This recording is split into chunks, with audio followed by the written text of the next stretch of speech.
Hebrews 11.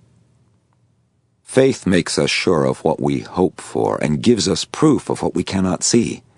It was their faith that made our ancestors pleasing to God. Because of our faith, we know that the world was made at God's command. We also know that what can be seen was made out of what cannot be seen. Because Abel had faith, he offered God a better sacrifice than Cain did. God was pleased with him and his gift, and even though Abel is now dead, his faith still speaks for him. Enoch had faith and did not die. He pleased God, and God took him up to heaven. That's why his body was never found. But without faith, no one can please God. We must believe that God is real and that he rewards everyone who searches for him.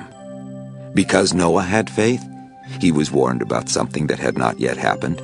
He obeyed and built a boat that saved him and his family. In this way, the people of the world were judged, and Noah was given the blessings that come to everyone who pleases God. Abraham had faith and obeyed God.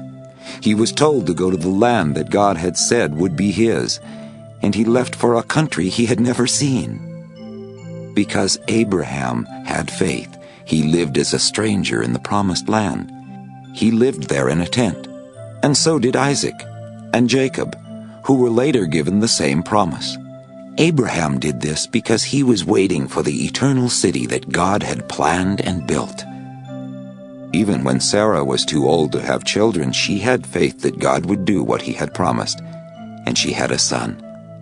Her husband Abraham was almost dead, but he became the ancestor of many people. In fact, there are as many of them as there are stars in the sky, or grains of sand along the beach.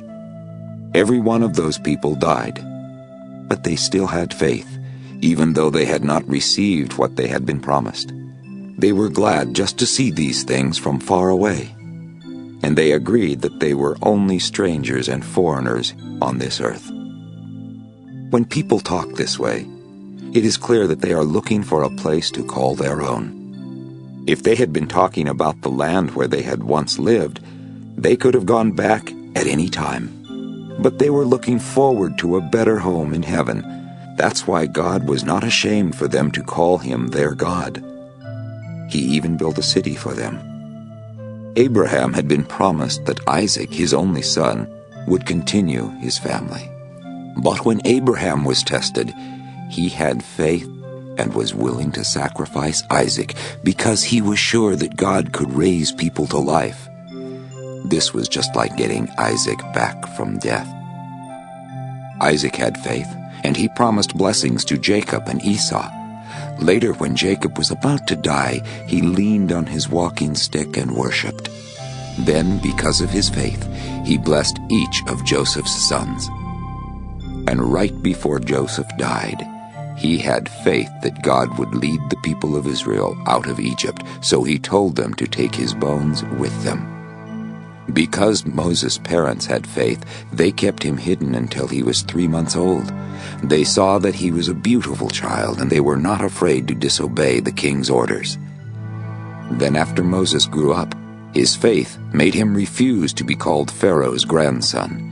He chose to be mistreated with God's people instead of having the good time that sin could bring for a little while. Moses knew that the treasures of Egypt were not as wonderful as what he would receive from suffering for the Messiah, and he looked forward to his reward. Because of his faith, Moses left Egypt. Moses had seen the invisible God and was not afraid of the king's anger. His faith also made him celebrate Passover. He sprinkled the blood of animals on the doorposts, so that the firstborn sons of the people of Israel would not be killed by the destroying angel. Because of their faith, the people walked through the Red Sea on dry land, but when the Egyptians tried to do it, they were drowned. God's people had faith, and when they had walked around the city of Jericho for 7 days, its walls fell down. Rahab had been an immoral woman, but she had faith and welcomed the spies, so she was not killed with the people who disobeyed. What else can I say?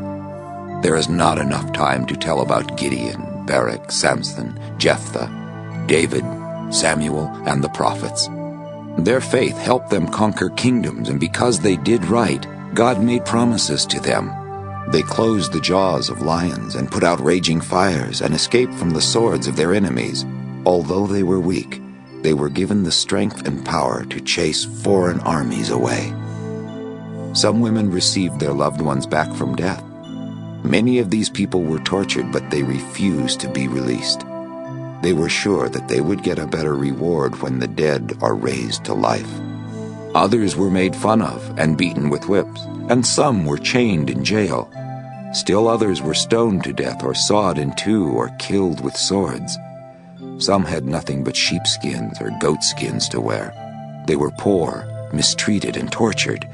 The world did not deserve these good people, who had to wander in deserts and on mountains, and had to live in caves and holes in the ground. All of them pleased God because of their faith, but still they died without being given what had been promised. This was because God had something better in store for us, and He did not want them to reach the goal of their faith without us.